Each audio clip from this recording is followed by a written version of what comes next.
фраза или образ, или мысль, которую ты носишь с собой как внутренний маяк?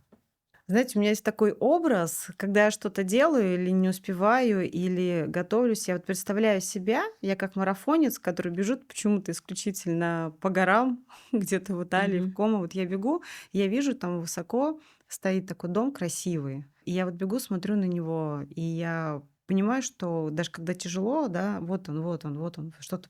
Почему этот образ у меня? Он очень много лет уже со мной.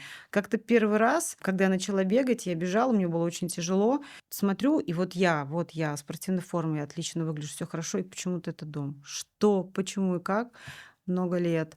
И еще я всегда себе говорю: черпай силу там, где все боятся.